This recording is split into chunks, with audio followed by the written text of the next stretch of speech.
বিসমিল্লাহির রহমানির রহিম। আসসালামু আলাইকুম প্রিয় শিক্ষার্থী বন্ধুরা, কেমন আছো তোমরা সবাই? অবশ্যই কমেন্ট বক্সে জানিয়ে দেবা যে ভালো আছো কিনা। আজকে আমরা আলোচনা করব ভিনচিত্র নিয়ে, অর্থাৎ ভিনচিত্রের মাধ্যমে কিভাবে বাস্তব সমস্যাগুলো সমাধান করা যায় এই সম্পর্কে আমরা আলোচনা করব। তোমরা অবগত যে তোমাদের নতুন কারিকুলামের গণিত বইয়ের প্রথম অধ্যায়ের অর্থাৎ দ্বিতীয় অংশ আমি এটা রাখছি। তো দ্বিতীয় অংশের মধ্যে ভিনচিত্র টপিকটা রাখছি। তো ভিনচিত্র বলতে কি বোঝায়, এটাকে বাস্তবভাবে উপলব্ধি করার জন্য, রিয়ালাইজ করার জন্য একটা বাস্তব এক্সাম্পলের মাধ্যমে এই বইটার মধ্যে বোঝাতে চেয়েছেন। বাস্তব এক্সাম্পলটা কি রকম? ধরুন হচ্ছে আপনাদের বিদ্যালয়ে বা যে কোনো একটা বিদ্যালয়ে সাংস্কৃতিক এবং বার্ষিক ক্রীড়া প্রতিযোগিতা একটা আয়োজন করা হবে। তো সেই প্রতিষ্ঠানে আমরা অংশগ্রহণকারী হিসেবে একটা দলগত ক্রিয়া রাখলাম, আর একটা একক ক্রিয়া রাখলাম, একটা সাংস্কৃতিক প্রতিযোগিতা রাখলাম। তো এখন ক্লাস টিচার, এখানে ক্লাস শিক্ষক হচ্ছেন আখি আপা। আখি আপা কি করলেন, প্রথমে অর্থাৎ নবম শ্রেণী থেকে তিনি কি করবেন, এই তিনটা কর্মকাণ্ডের নাম নেবেন। আমি আবারও ক্লিয়ার করে বলতেছি, আখি আপা শ্রেণী শিক্ষক, ইনি ক্লাসে গিয়ে বললেন যে তোমাদের বা আমাদের বিদ্যালয়ে একটা বার্ষিক ক্রীড়া ও সাংস্কৃতিক প্রতিযোগিতার একটা আয়োজন করা হবে। তো সেই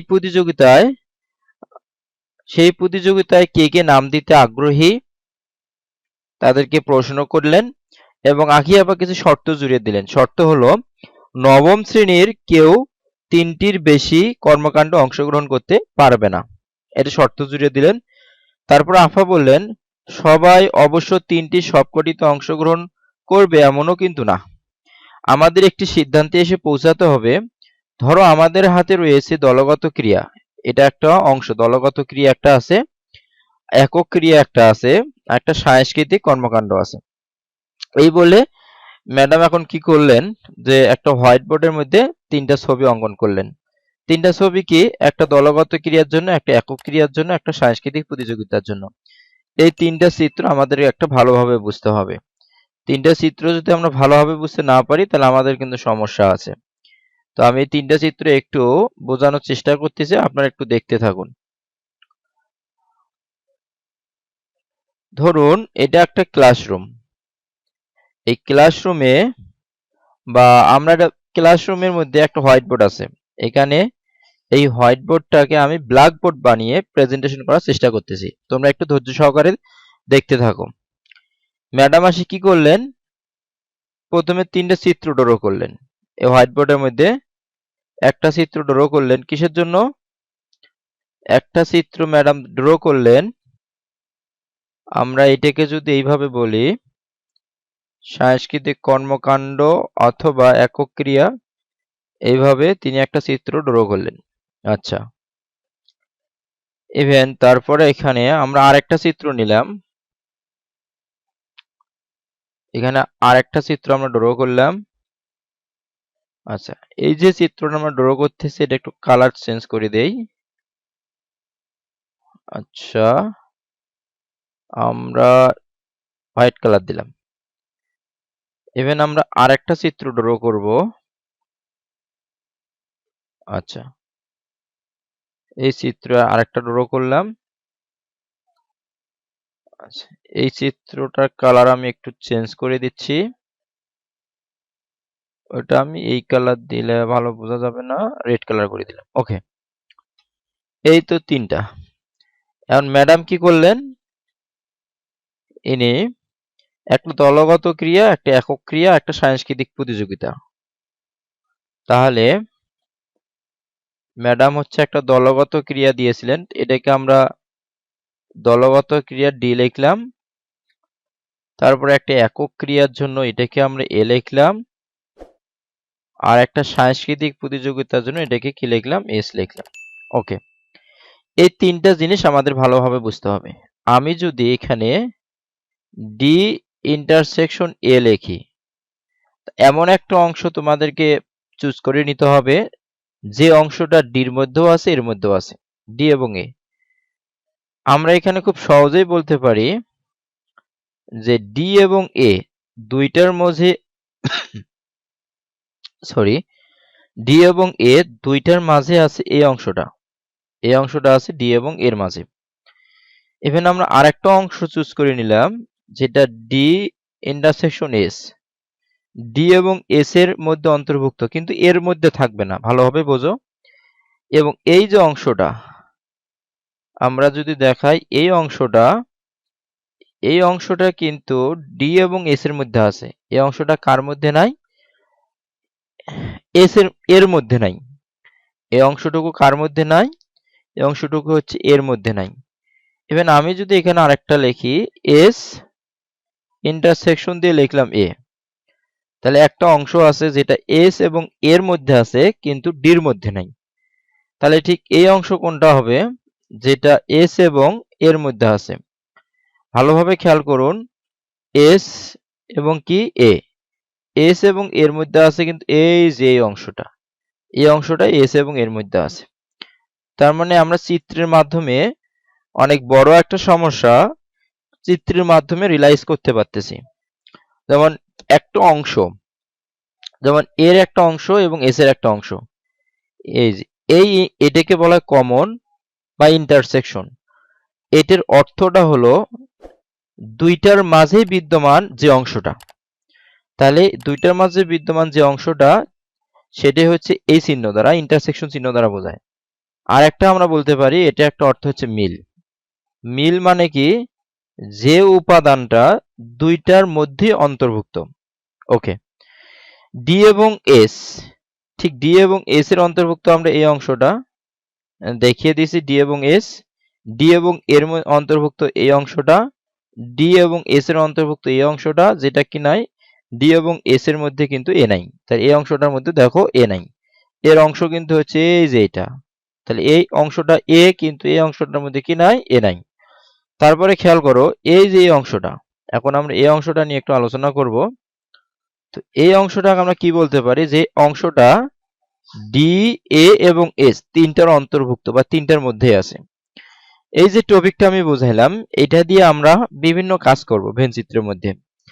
আর একটা জিনিস আমাদেরকে বুঝতে হবে, সেটা হচ্ছে এরকম, একটা সেটের মধ্যে দুইটা থাকে সংযোগ সেট, এটা ইউ। এই ইউ সেটের অর্থটা কি? ইউ সেটের অর্থ হলো ডির মধ্যে কিছু উপাদান থাকবে এবং এর মধ্যে কিছু উপাদান থাকবে। যে উপাদানগুলো মিলবে, অর্থাৎ যে উপাদানটা ডি সেটের অন্তর্ভুক্ত এবং এ সেটের অন্তর্ভুক্ত, সেই উপাদানটা তো হবেই।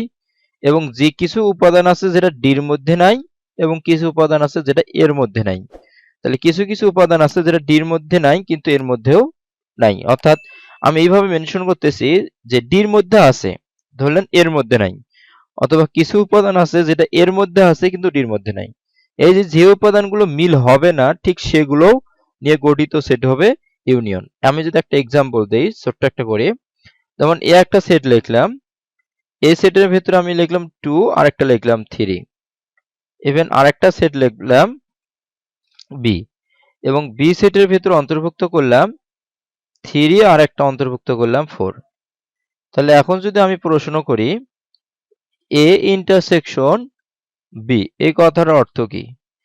এ ইন্টারসেকশন বি এই কথার অর্থ হলো, তার মানে আমরা যদি লিখি এ ইন্টারসেকশন বি, তাহলে যে উপাদানটা, অর্থাৎ আমরা দেখতে পারতেছি এ সেটের এই 3 আর বি সেটের এই 3, এই উপাদানটা কি আছে? মিল আছে। তাহলে যে উপাদানটা মিল হবে আমরা তো সেটা লিখবই, আর যে উপাদানটা মিল হবে না সেটাও লিখবো। তার মানে এ ইন্টারসেকশন বি, এটার অর্থ হলো যে উপাদানটা মিল থাকবে, উভয়ের মাঝে মিল। যেমন এ ইন্টারসেকশন বি, এটার অর্থ কিন্তু আমি বলে দিয়েছিলাম উভয়ের মাঝে মিল। তাহলে যে উপাদানটা উভয়ের মাঝে মিল সেটা হবে এ ইন্টারসেকশন বি। যেমন এখানে 3, এখানে 3, তাহলে 3 3 যেহেতু দুইটা সেটের মধ্যে মিল আছে, সেটা হলো এ ইন্টারসেকশন বি। আর একটা প্রশ্ন ছিল আমার ইউনিয়ন। এই ইউনিয়ন বোঝাতে গিয়ে আমি ইন্টারসেকশনটা বুঝিয়ে ফেললাম। ওকে, এখন আমি ইউনিয়নটা বোঝাবো যে ইউনিয়নটা কিভাবে কাজ করতে হয়। যেমন আমি এখানে সি একটা সেট লিখলাম, সি একটা সেট, সি সেটে কিছু উপাদান দিলাম, একটা 2, একটা 7 আর একটা লিখলাম 8। ওকে, এটা সি সেটের উপাদান। আর একটা উপাদান লিখবো আমরা ডি সেট, এবং ডি সেটের আমি কিছু উপাদান নিলাম, এখানে 7 নিলাম, তারপর 5 নিলাম, তারপর 4 নিলাম। এটা হলো ডি সেটের উপাদান। প্রশ্ন ছিল ইউনিয়ন, তার মানে আমি যদি এখানে লিখি সি ইউনিয়ন ডি, আমি ইউনিয়ন চিহ্ন দিলাম, দিয়ে তারপর কি লিখলাম, এখানে ডি লিখলাম, ইকুয়াল চিহ্ন দিলাম। সির যে উপাদানগুলো আছে, তার মানে এই দুটো উপাদান আলাদা আলাদা ভাবে লিখে ইউনিয়ন চিহ্ন দিতে হয়। আমি এটা একবারে কাজটা করতেছি। ওকে, সির যে উপাদান আছে, তাহলে সি এবং ডি এই দুইটা সেটের মধ্যে কোন উপাদানটা একই বা মিল, তাহলে আমরা দেখতে পাচ্ছি এখান থেকে 7 আর এখান থেকে কত 7, এই দুটো উপাদান সি এবং ডির মাঝে মিল আছে, সেজন্য আমরা লিখলাম মিল উপাদানটা লিখলাম। এবং তারপরে দেখব আর কি কি উপাদান আছে যেটা সির মধ্যে আছে কিন্তু ডির মধ্যে নাই। তাহলে আমরা দেখতে পাচ্ছি এখানে 2 এবং 8 এই উপাদানটা সির মাঝে আছে কিন্তু ডির মাঝে নাই। তাহলে যে উপাদানটা মিল থাকবে সেটা তো লিখবই, আর যে উপাদানগুলো মিল থাকবে না সেটাও লিখবো। যেমন তাহলে আমরা এখানে লিখতে পারি 2 আর একটা লিখতে পারি 8। এখানে দেখুন 5, এখানে 4, তার মানে আমরা এখানে লিখবো কি 4 আর তারপরে লিখবো কি 5, তারপরে এইভাবে কি করলাম সেকেন্ড ব্র্যাকেট দিয়ে ক্লোজ করে দিলাম। এটা ছিল ইউনিয়ন সেটের অর্থ, আর এটা ছিল ইন্টারসেকশন সেটের অর্থ। আশা করা যায় টপিকটা আপনারা বুঝতে পারছেন। তারপরও যদি কেউ বুঝতে না পারেন তাহলে অবশ্যই কমেন্ট বক্সে জানাবেন, এবং সেই সাথে আমার ফেসবুক পেজ এবং গ্রুপ আছে, সেখানে গিয়ে অবশ্যই কমেন্টে জানাবেন। ইনশাআল্লাহ লাইভ ক্লাসে নিয়ে আমি তোমাদেরকে বুঝিয়ে দেব যে কিভাবে খুব সহজে এগুলো করা যায়। এগুলো খুবই ইজি, জাস্ট একটু সময় দিতে হবে, ঠিক আছে? আচ্ছা, তারপরে এখন আমরা দেখব কি করা যায় পরবর্তী অংশটা। তাহলে ম্যাডাম কি করলেন, আসলেন, এখন দলগত এবং একক ক্রিয়া এবং সাংস্কৃতিক প্রতিযোগিতা তিনটে অংশ হোয়াইট বোর্ডে লিখলেন এবং তিনটা অংশের তিনটা নাম দিলেন। এই বৃত্তটার নাম দিলাম দলগত ক্রিয়া, আর এই বৃত্তটার নাম দিলেন একক ক্রিয়া, আর এই বৃত্তটার নাম দিলেন কি সাংস্কৃতিক প্রতিযোগিতা। ওকে, তো এখন আমরা কি করব, এভাবে নাম তিনি দিয়ে দিলেন। আচ্ছা, ধরো আমাদের হাতে রয়েছে দলগত, এটা তো পড়লাম, এবং এই বৃত্তটা এখানে অঙ্কন করলাম।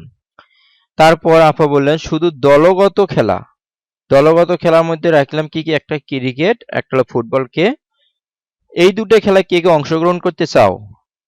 ক্লাসে যারা বিভিন্ন খেলার দলে আছে, যেমন 8 জন হাত তুললো, আর আপা তাদের রোল নাম্বার দলগত ক্রিয়ার বৃত্তে লিখে দিলেন। এই দলগত ক্রিয়া যে বৃত্ত আছে এই বৃত্তের মধ্যে কি রোল নাম্বার লিখে নিলেন। ওকে, এমন করে একে একে এক খেলা, যেমন সাংস্কৃতিক প্রতিযোগিতায় অংশগ্রহণ করতে চায় এমন শিক্ষার্থীর রোল নাম্বারও ঠিক বৃত্তের ঘরে লিখে নিলেন ম্যাডাম। দলগত ক্রিয়ায় যারা অংশগ্রহণ করতে চায় তাদের রোল নাম্বার লিখলেন, এবং একক ক্রিয়ায় যারা অংশগ্রহণ করতে চায় তাদের রোল নাম্বার লিখলেন, এবং সাংস্কৃতিক প্রতিযোগিতায় যারা অংশগ্রহণ করতে চায় তাদের রোল নাম্বার লিখলেন। লেখার পর ম্যাডাম এখন আরেকটা কথা বললেন, তোমাদের মাঝে এমন কি কোনো শিক্ষার্থী আছে যারা দলগত এবং একক ক্রিয়ায় অংশগ্রহণ করতে চাও? দলগত এবং একক ক্রিয়ায় অংশগ্রহণ করতে চায় এমন শিক্ষার্থী বা দলগত ক্রিয়া যেগুলো শিক্ষার্থী আছে তাদেরকে বললেন যে ধরুন 2 রোল বা 3 রোল, এই শিক্ষার্থীগুলো কি করতে যাচ্ছে, এরা দলগতর মধ্যেও থাকতে যাচ্ছে এবং একক ক্রিয়ায় অংশগ্রহণ করতে যাচ্ছে। তখন কি করলেন, যে অংশটা দলগত এবং একক ক্রিয়ার অন্তর্ভুক্ত সেই অংশের মধ্যে ওই শিক্ষার্থীর রোল নাম্বার লিখে দিলেন। কি বোঝাতে পারছি ইনশাআল্লাহ? তারপরে কি করলেন, দলগত এবং সাংস্কৃতিক কর্মকাণ্ডে অংশগ্রহণ করতে চায় এমন শিক্ষার্থী ধরলেন রোল নাম্বার 3। এখন 3 কে কি করলেন, ম্যাডাম 3, তো এখন ম্যাডাম 3 রোলকে কি করলেন, এই 3 রোলকে এখান থেকে তুলে নিয়ে কি করলেন, এই জায়গাতে বসে দিলেন যে 3 রোলের শিক্ষার্থী দলগত ক্রিয়া এবং সাংস্কৃতিক প্রতিযোগিতায় অংশগ্রহণ করতে চায়। তারপরে আবার বললেন যে একক ক্রিয়া এবং সাংস্কৃতিক প্রতিযোগিতায় যারা অংশগ্রহণ করতে চায় তাদের রোল নাম্বারটা এখানে লিখবে। তারপরে বললেন যে এমন কি কি শিক্ষার্থী আছো যারা 3টা খেলায় অংশগ্রহণ করতে চাও? তাহলে এক রোল, এই এক রোল কি করলো, সে 3টা খেলায় অংশগ্রহণ করতে চায়, তাহলে এমন শিক্ষার্থী এখানে লিখলাম। তাহলে এইভাবে চমৎকার একটা উপস্থাপনা করে ফেললাম আমরা, যে যারা যে খেলায় অংশগ্রহণ করতে চায় প্রথমে তাদেরকে সেই দল অন্তর্ভুক্ত করলাম, এবং তাদেরকে আবার প্রশ্ন করলাম যে তোমরা কি দলগত খেলায় অংশগ্রহণ করবা, সেই সাথে কি একক ক্রিয়া প্রতিযোগিতায় অংশগ্রহণ করতে চাও কিনা। যদি চায় তো দলগত ক্রিয়ার মধ্যে যে রোল নাম্বারটা লিখেছিলাম সেটা এখানে মিশে দিয়ে তাহলে যে অংশটা দলগত ক্রিয়া এবং একক ক্রিয়ার মধ্যে অন্তর্ভুক্ত আছে সেই অংশের মধ্যে তাদের রোল নাম্বার লিখে দেব। তার মানে আমি বুঝতে পারলাম খুব সহজেই যে এই যে 2 রোলের শিক্ষার্থী সে দলগত ক্রিয়া অংশগ্রহণ করবে এবং একক ক্রিয়া অংশগ্রহণ করবে। তারপর আবার প্রশ্ন করলাম যে দলগত ক্রিয়া এবং সাংস্কৃতিক প্রতিযোগিতায় যারা যারা অংশগ্রহণ করতে চাও তাদের রোল নাম্বার আমি দলগত এবং সাংস্কৃতিক যে প্রতিযোগিতার ঘরটা আছে, যেমন এই ঘরটা দলগত এবং সাংস্কৃতিক প্রতিযোগিতার যে ঘরটা আছে এই ঘরের মধ্যে আমি কি করলাম, তাদের আমি রোল নাম্বার লিখে নিলাম। এই যে এই ঘরটার কথা বলতেছিলাম। তারপরে একক ক্রিয়া এবং সাংস্কৃতিক প্রতিযোগিতার যে ঘরটা আছে এই ঘরের মধ্যে তাদের রোল নাম্বার লিখলাম। আবার বললাম যে কে কে আসো 3টা খেলায় অংশগ্রহণ করতে চাও তাদের রোল নাম্বারটা আমি এই ঘরে লিখে নিলাম। ঠিক আছে, এইভাবে আমি লিখে নিয়ে বললাম যে আচ্ছা ঠিক আছে তোমরা এখন বসো। তো আমি বুঝতে পারলাম যে কে কোন কোন শিক্ষার্থী কোন কোন খেলায় অংশগ্রহণ করবে। ওকে, আর নিচে আসি। তো ভেন চিত্রের মাধ্যমে কি করা হয়, এরকম সমস্যাগুলোকে সহজে সমাধান করা যায়।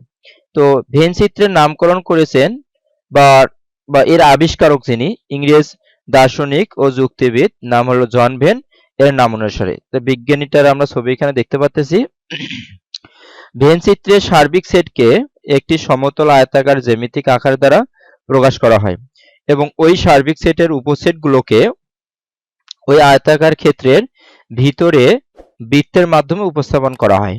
যেমন এটা একটা হলো আমাদের কি সার্বিক সেট এবং এই সার্বিক সেটের একটা উপসেট হচ্ছে এ। তাহলে এ কেও আমরা কি করলাম যে একটা আয়তাকার বক্সের মধ্যে কি করলাম বৃত্ত আকারে সেটকে লিখলাম। তাহলে ইউ একটা সার্বিক সেট এবং ইউ সার্বিক সেট, এই সেটের ভিতরে যদি আমরা আরো একটা সেট এখানে লিখি, এটা দিলাম বি, তাহলে এ একটা সার্বিক সেট মানে এ একটা উপসেট বি একটা উপসেট, তাহলে ইউ হচ্ছে সার্বিক সেট। এই সার্বিক সেটের ভিতরে যে উপসেট গুলো থাকে সেগুলোকে আমরা কি করি বৃত্ত দিয়ে লিখতে পারি। ভেন চিত্রের মাধ্যমে কিভাবে সেটের অপারেশন গুলো উপস্থাপন করা হয় তার নিচে দেখানো হলো। পরবর্তীতে সেট প্রকাশের কাজে আমরা ভেন চিত্র ব্যবহার করব। ভেন চিত্রের মাধ্যমে সেট প্রক্রিয়াকরণ। আচ্ছা, যে কোনো সেট এ ও বি এর জন্য A union B, that's mean যে উপাদানগুলো এর মধ্যে থাকবে এবং বির মধ্যে থাকবে, তাহলে সকল উপাদান নিয়েই যে উপাদানগুলো এর মধ্যে এবং বির মধ্যে থাকবে এ এবং বি এর সকল উপাদান নিয়ে গঠিত সেট হবে এ ইউনিয়ন বি। আর এ ইন্টারসেকশন বি, এ এবং বির মাঝে যে উপাদানগুলো কি থাকবে মিল, অর্থাৎ যে উপাদানগুলো কমন থাকবে সেই উপাদানগুলো নিয়ে গঠিত সেট হবে এ ইন্টারসেকশন বি। আর এ বাদ বি, এই কথার অর্থ হলো এ সেট থেকে মানে এ সেটের যে উপাদানগুলো বি সেটের সাথে ম্যাচিং করবে এ সেট থেকে সেই উপাদানগুলো বাদ দিয়ে গঠিত সেট হবে, সেটাকে এ বাদ বি কে এ কমপ্লিমেন্ট অথবা এ ড্যাশ দ্বারা বা এইভাবে এ ড্যাশ দ্বারা প্রকাশ করা হয়। তো এখানে দেখো A union B, A union B তার মানে এর ভেতরে যে উপাদানগুলো আছে এবং বির ভেতরে যে উপাদানগুলো আছে সমস্ত উপাদান নিয়ে গঠিত সেট এ ইউনিয়ন বি। এই চিত্রটার মধ্যে খেয়াল করো এ ইন্টারসেকশন বি, এ এবং বি, এ এবং বি যে অংশটা অর্থাৎ এর উপাদান এবং বির উপাদান দুইটার একটা ইন্টারসেকশন চিহ্ন আছে বা দুইটাই কি করছে একটা অংশের সাথে ছেদ করেছে, এই ছেদকৃত অংশটাকে আমরা বলি মিল এবং এই ছেদকৃত অংশটাই হবে এ ইন্টারসেকশন বি এর অ্যান্সার। এখানে বললাম এ বাদ বি, তার মানে বি এর ধরুন এই অংশটা এ এর সাথে ম্যাচিং করেছে, তাই এ থেকে এই অংশটা বাদ দিলাম। আমি বুঝাতে পারছি? তাহলে কি করলাম, অর্থাৎ বির এই অংশটা কি করেছে এ সেটের সাথে ম্যাচিং করেছে, তাই কি করব এ সেট থেকে বি এর যে অংশটুকু ম্যাচিং করেছে এটাকে বাদ দেব, দিলে এ সেটের ভিতরে যতটুকু অংশ থাকবে সেটাই হবে আমাদের অ্যান্সার এ সেটের ভিতরে। আমরা যদি দেখি এ সেটের মধ্যে এই অংশটা আছে এটাই হবে এ বাদ বি এর অ্যান্সার। আরেকটা বললাম এ কমপ্লিমেন্ট, এ কমপ্লিমেন্টের অর্থ হলো এই পুরোটাকে আমরা বলবো সার্বিক সেট, যেটাকে আমরা ইউ দ্বারা প্রকাশ করি, ইউ সার্বিক সেট ইউ। আর যদি বলি এ কমপ্লিমেন্ট বা এ পূরক বা এ বাদ, এর অর্থ হলো সার্বিক সেট থেকে ঠিক এই সেট থেকে এ কে বাদ দেব, দিলে আমরা যা পাবো সেটাকে বলবো এ কমপ্লিমেন্ট বা এ পূরক। আচ্ছা, বাস্তব সমস্যায় ভেন চিত্র। সমস্যা নাম্বার 1, পছন্দের তালিকায় ইলিশ মাছ, এটা একটু খুব ইম্পর্টেন্ট। পছন্দের তালিকায় কি মাছ, ইলিশ মাছ। তো ইলিশ মাছ পছন্দ করে না এমন বাংলাদেশি খুব কমই আছে। বাংলাদেশি নন কিন্তু ইলিশ মাছ পছন্দ করেন এমন মানুষও তো আছেন। মানে সারা পৃথিবী জুড়ে, শুধু যে বাংলাদেশের লোকে ইলিশ মাছ পছন্দ করেন তাও কিন্তু না। সারা পৃথিবী জুড়ে বাংলাদেশ ছাড়াও এমন কিছু লোক আছে যারা ইলিশ মাছ পছন্দ করেন। সমগ্র পৃথিবীতে জনসংখ্যা যত, তাদের মাঝে বাংলাদেশি নন কিন্তু ইলিশ মাছ পছন্দ করেন এমন ব্যক্তির একটি সেট কেমন হবে চিন্তা করে পার, একটু বিশ্লেষণ করা যাক। মানে এমন ব্যক্তি সেটটা কেমন হবে। এই টোটাল এই অংশটাকে, সার্বিক সেটকে আমরা বলতে পারি পুরো পৃথিবীর জনসংখ্যার একটা সেট।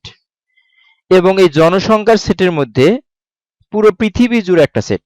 তার মধ্যে ধরলাম এই যে অংশটা, এটাকে আমরা যদি ধরি একটা পৃথিবী, তার মধ্যে শুধুমাত্র বাংলাদেশি নন কিন্তু ইলিশ মাছ পছন্দ করে, তাহলে বাংলাদেশের জন্য বি লিখলাম।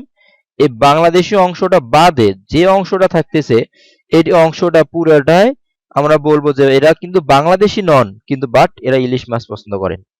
আমি মনে হয় বুঝাতে পারছি।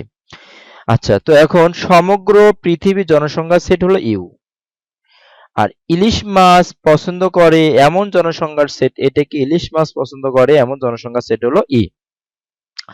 বাংলাদেশি নন কিন্তু ইলিশ মাছ পছন্দ করে এমন মানুষের সেট হলো এফ। মানে এই যে এই অংশটা বাংলাদেশ ছাড়া, অর্থাৎ বৃত্তে যে সাদা অংশটা দেখতে পাচ্ছি এটা বাংলাদেশের অংশ। এই বাংলাদেশ ছাড়া যে কালি করা বা অংশটা দেখতে পাচ্ছি এটাকে বলবো যে এরা হলো ইলিশ মাছ পছন্দ করে কিন্তু বাংলাদেশি নয়, বাংলাদেশি ছাড়া এরা ইলিশ মাছ পছন্দ করে। আচ্ছা, বাংলাদেশি এবং ইলিশ মাছ পছন্দ করে এমন মানুষের সেট ধরলাম বি। এই যে বি, এবং এর এই অংশটা, বির যে অংশটা আছে, এই বি অংশটা এরা কিন্তু বাংলাদেশি বাট এরা কি করে ইলিশ মাছ পছন্দ করে। এই অংশটা পুরো অংশটা বাংলাদেশের লোক, এবং বাংলাদেশের লোক বা সেজন্য বললাম যে বাংলাদেশি এবং ইলিশ মাছ পছন্দ করে এমন মানুষের সেট হলো বি। বাংলাদেশি নন কিন্তু ইলিশ মাছ পছন্দ করে এমন মানুষের সেটটি ভেন চিত্রের মাধ্যমে পাশের চিত্রে লাগো। কি বলছে, বাংলাদেশি নন কিন্তু ইলিশ মাছ পছন্দ করে। তাহলে আমরা যদি পুরো একটা অংশ এটা যদি দেখি, একটা যে পুরো অংশটা বাংলাদেশ, পুরো অংশটা বাংলাদেশি নন কিন্তু ইলিশ মাছ পছন্দ করে, তাহলে এই অংশটা যদি বাংলাদেশ হয়, আমরা একটা এইভাবে একটা ঘর দিলাম যে বাংলাদেশি নন কিন্তু ইলিশ মাছ পছন্দ করে, বাংলাদেশি নন কিন্তু ইলিশ মাছ পছন্দ করে। তাহলে এই অংশটা দিলাম বাংলাদেশের জন্য। বাংলাদেশ ছাড়া যে অংশটা আছে এটা কি নয়, বাংলাদেশি নয় কিন্তু ইলিশ মাছ পছন্দ করে। মাথা খাটাও, যে কোনো সেট এ বি এর জন্য নিচের সেটগুলো ভেন চিত্রের মাধ্যমে প্রকাশ করো, যে কোনো সেট। আচ্ছা, যেমন আমি যদি এগুলো আমি হোয়াইট বোর্ডে দেখাবো ইনশাল্লাহ, তারপর আমি একটু বলতেছি। যেমন এটার জন্য কি করা উচিত, এটার জন্য এরকম একটা আয়তাকার বক্স অঙ্কন করা উচিত। যেহেতু এখানে এ বি সি তিনটা একটা সেট আছে, একটা এ, একটা নিলাম বি, আর একটা নিলাম সি, তিনটা অংশ নিলাম। এটা যদি আমরা এ ধরি, এটা বি ধরবো, আর এটা কি ধরবো, সি ধরবো। তাহলে এ বি সি পুরো অংশ, যেটা এ বি সি যতগুলো মিল থাকবে সেগুলো, আর যে যতগুলো মিল থাকবে না সেগুলো, পুরো অংশ জুড়ে হবে হচ্ছে A union B union C. আচ্ছা, এ বাকিগুলো আমি পরে পরে যে একক কাজ এবং মাথা খাটাও একটা ভিডিও নেব, একক কাজের একটা কাজ থাকবে, দলগত কাজ, একক কাজ, সেই ভিডিওর মধ্যে অংশগুলো আমি বুঝিয়ে দেবো। তো অবশ্যই তোমরা সাবস্ক্রাইব করে পরবর্তী ভিডিও দেখার জন্য অবশ্যই সাবস্ক্রাইব করে রাখবা। আমি আমার চ্যানেল থেকে তোমরা অবশ্যই তোমাদের গণিতের পূর্ণাঙ্গ একটা আইডিয়া পাবা, এবং এই চ্যানেলটা যদি তোমরা ফলো করো, আই হোপ দ্যাট তোমাদের কোথাও তোমাদের দৌড়াতে হবে না, ছুটতে হবে না। ইনশাল্লাহ তোমাদের পড়ালেখাকে গোছানোর জন্য জাস্ট এই চ্যানেলটাই তোমার যথেষ্ট, ইনশাল্লাহ যথেষ্ট। তাই আমি বলবো চ্যানেলটি সাবস্ক্রাইব করে পাশে থাকা বেল আইকনটি অবশ্যই অন করে রাখো, এবং গণিতের এ টু জেড আদ্যপান্ত তোমাদেরকে আমি শেখাবো ইনশাল্লাহ। তো এখন দেখো সমস্যা 2, মৌমাছি এবং পিঁপড়ার বৈশিষ্ট্য। আচ্ছা, এখানে মৌমাছির যে বৈশিষ্ট্যগুলো আমরা দেখতে পারতেছি, এই পুরোটা মৌমাছির বৈশিষ্ট্য। যেমন 6টি পা আছে, দলে বসবাস করে, উঠতে পারে, মধু আহরণ করে, রানী দ্বারা নিয়ন্ত্রিত এবং খোলা স্থানে বাসা বাঁধে। আর পিঁপড়ার যে বৈশিষ্ট্যগুলো আমরা দেখতে পাচ্ছি, এখানে পিঁপড়ারও ঠিক এইরকম কয়েকটি বৈশিষ্ট্য আছে। একটা পিঁপড়া 6টি পা আছে, হেঁটে চলাফেরা করে, দলে বসবাস করে, শিকারী প্রাণী এবং গর্তে বাসা বাঁধে এবং রানী দ্বারা নিয়ন্ত্রিত। তাহলে এখন আমার প্রশ্ন হলো এই দুটোর মাঝে কোন বৈশিষ্ট্যগুলো কমন। যেমন এখানেও 6টি পা আছে, এখানেও 6টি পা আছে, এই দুটো কমন। এরা দলে বসবাস করে, এটা হেঁটে চলাফেরা করে, এটা কমন নয়। এরা উঠতে পারে কিন্তু এরা উঠতে পারে না। তারপরে এটা মধু আহরণ করে, এরা তো মধু আহরণ করতে পারে না। আর এরা রানী দ্বারা নিয়ন্ত্রিত, এটা কমন। এরাও রানী দ্বারা নিয়ন্ত্রিত, এটা কমন। খোলা স্থানে বসবাস করে, এরা কি করে? দলে বসবাস করে। তার মানে আমরা দেখতে পাচ্ছি, ঠিক এখানে একটা চিত্রের মধ্যে তোমরা দেখতে পাবা যে কি করা হচ্ছে, এই যে পুরো যে বক্সটা, এই পুরো বক্সটা কিন্তু মৌমাছির জন্য। আবার যদি বলি এই পুরো বক্সটা, এই পুরো বক্সটা কিন্তু আবার পিঁপড়ার জন্য।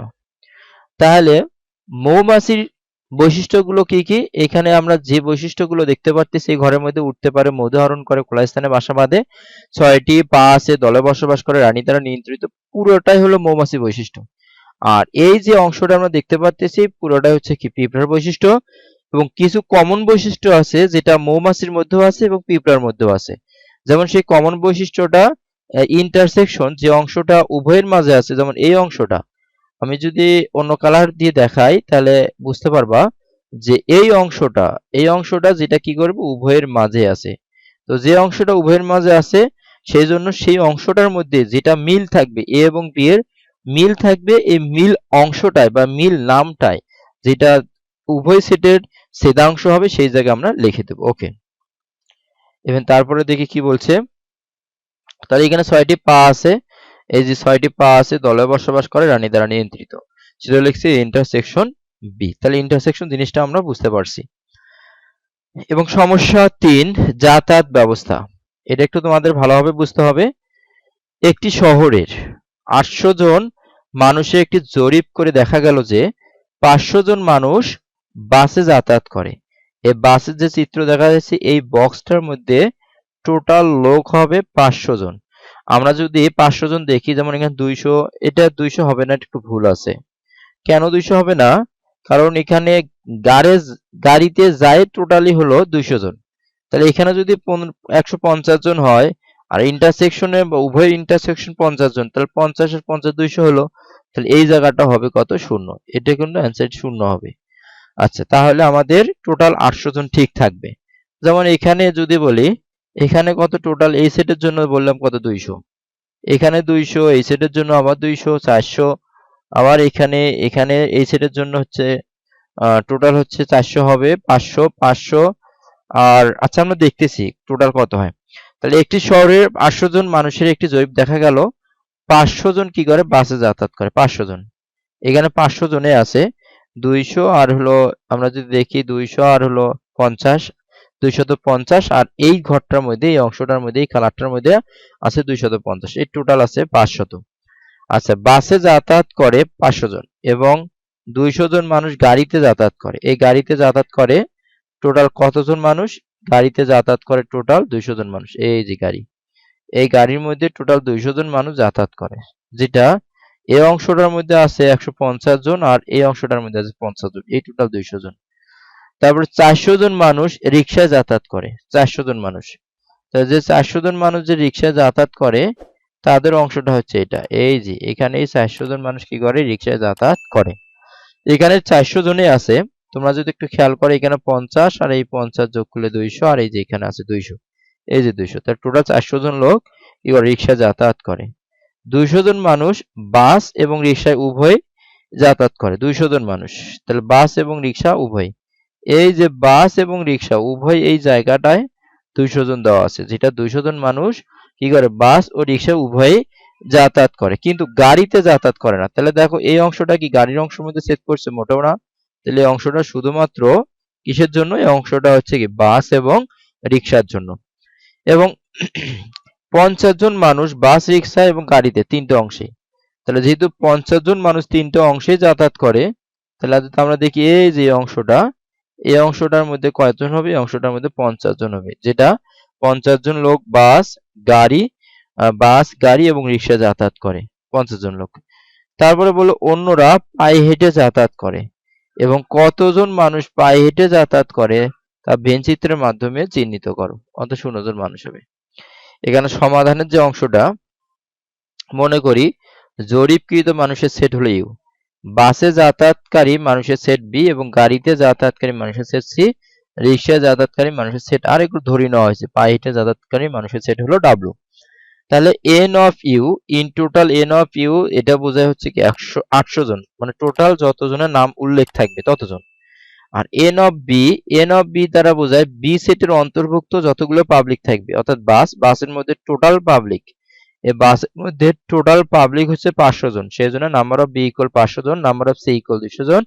একইভাবে নাম্বার অফ আর ইকুয়াল 400 জন।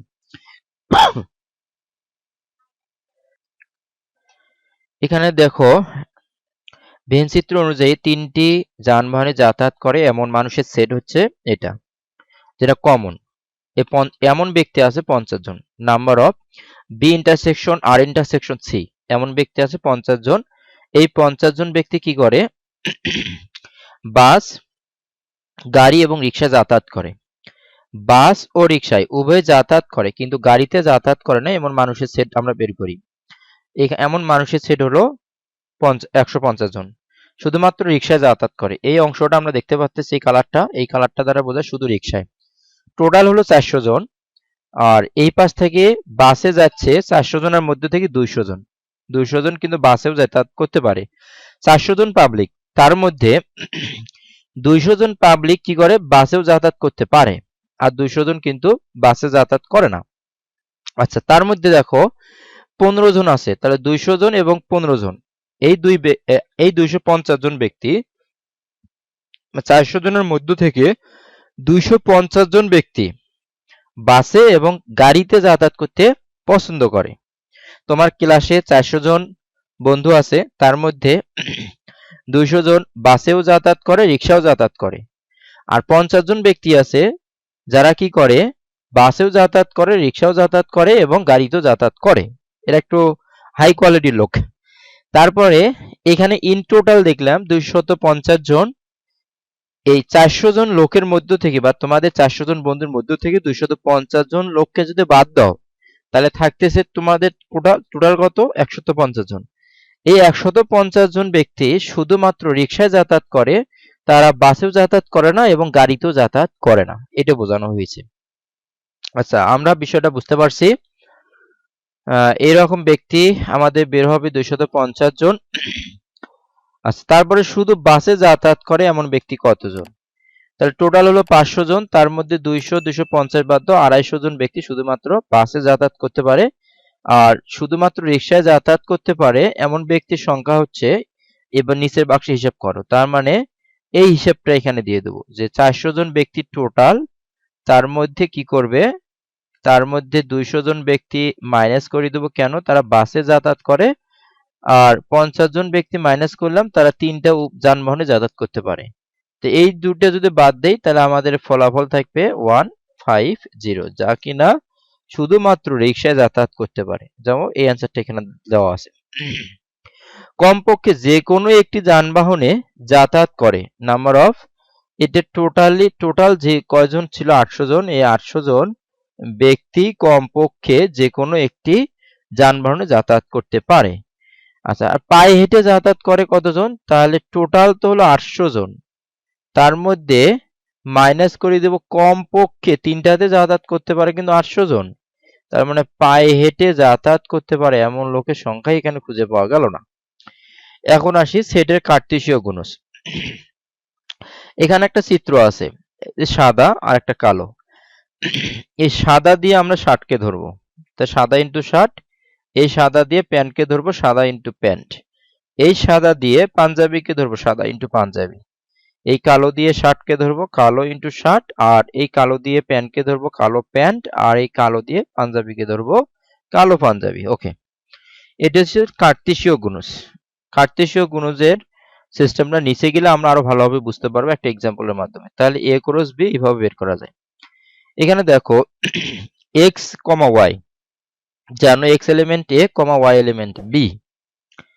যদি এ ইকুয়াল এক্স ওয়াই জেড এবং বি ইকুয়াল 1 2 3 হয়, আর এ ক্রস বি যদি আমরা করি, এ ক্রস বি, তাহলে প্রথমে এক্স উপাদান দিয়ে 1 কে গুণ করে একটা লিখবো, x1।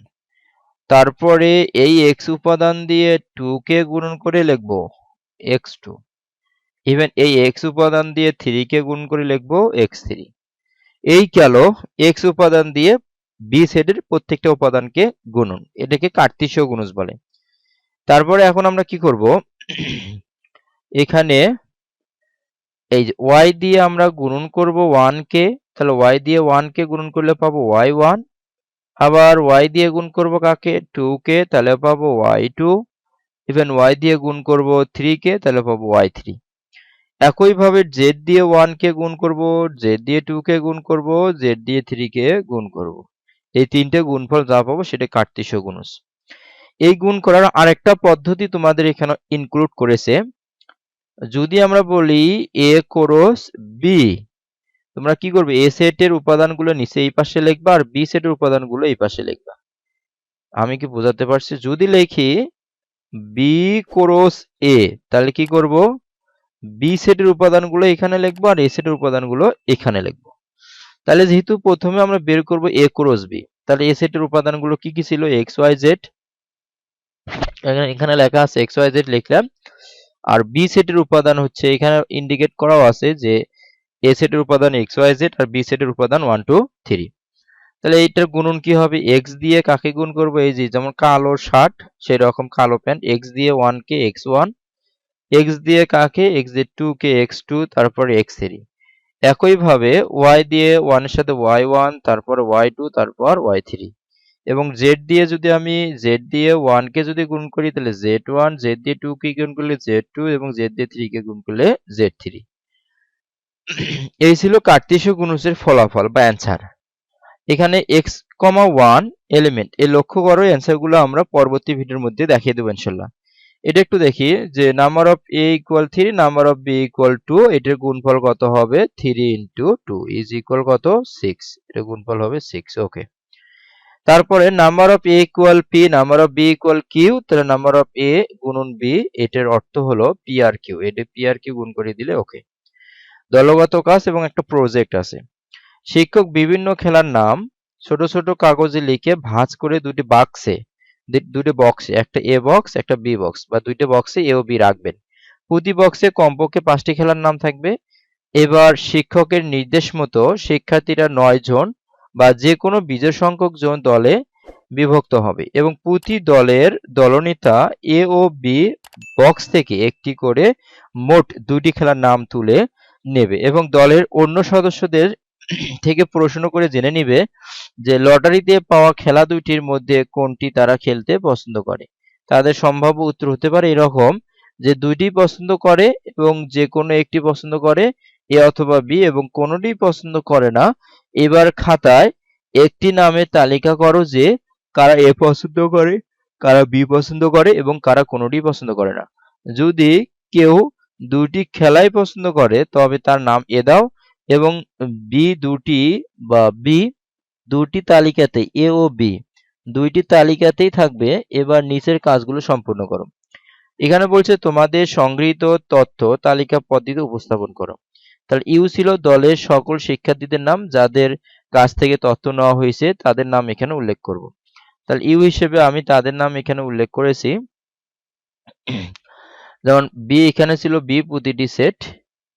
অভ্র, যেমন এখানে আমি তাদের নাম উল্লেখ করলাম যে 9 জন সদস্য ছিলেন, তাদের নাম এইভাবে আমি এখানে এখন কি করব যে একটা সেকেন্ড ব্র্যাকেট দিয়ে দেব এবং লাস্টে এখানে আরেকটা সেকেন্ড ব্র্যাকেট দিয়ে দেব। এইভাবে যারা টোটাল শিক্ষার্থী বা টোটাল খেলোয়াড় আমরা যে 9 জন আমরা নিলাম তাদের নাম আমরা এখানে উল্লেখ করব সেকেন্ড ব্র্যাকেটের মাধ্যমে। তো এই খেলা পছন্দ করে এখানে দিছি আমরা 4 জন, এখানে হলো 4 জন, 8 জন, আরো একজন প্লেয়ার আছে, ঠিক আছে। তো যারা এই খেলা পছন্দ করে তাহলে আমরা যদি চাই যে এটা আরেকটা ব্যক্তির নাম দিতে পারি যারা আর কি ওই ব্যক্তি এই খেলা খেলে না কিন্তু শুধুমাত্র বি খেলা খেলে, আরেকটা ব্যক্তির নাম দিতে পারি। এবং যারা বি খেলা পছন্দ করে শুধু তাদেরই। উভয়ে ক খ গ এর তথ্যগুলো একটি ভেন চিত্রে উপস্থাপন করো। যারা এ ও বি এর কোনোটি পছন্দ করে না তাদেরকেও ভেন চিত্রে কি উল্লেখ করো। আচ্ছা, যেমন আমরা এ ধরলাম, এতে কয়জন ধরছিলাম আমরা এখানে, এতে আমরা ধরলাম হচ্ছে 4 জন, আর বিতে এখানে ধরলাম আল আমির একটা নাম দিলাম। তাহলে বি তে 2 4 4 4 8 আর হলো 9 জন। তাহলে আমরা এ তে ধরলাম হচ্ছে 4, তাহলে আমরা এখানে লিখতে পারি 4 জন। আর বি তে ধরলাম হচ্ছে 5, এই 4 আর 5 9 জন হলো। তাহলে এ ইন্টারসেকশন বি, তাহলে এ ইন্টারসেকশন বি উভয়ের মাঝে কে খেলো, রবিউল নামে একজন ব্যক্তি আছে, যে ব্যক্তি কি করে এ ইন্টারসেকশন বি, এবং এ ইউনিয়ন বি এখানে 9 জন হবে কারণ টোটাল 9 জন। আর নাম্বার অফ ইউ হবে কয়জন, 9 জন। ওকে, এইভাবে আমরা এই ছকগুলো বাকি ক্লাসের মধ্যে আমরা বুঝিয়ে দেব।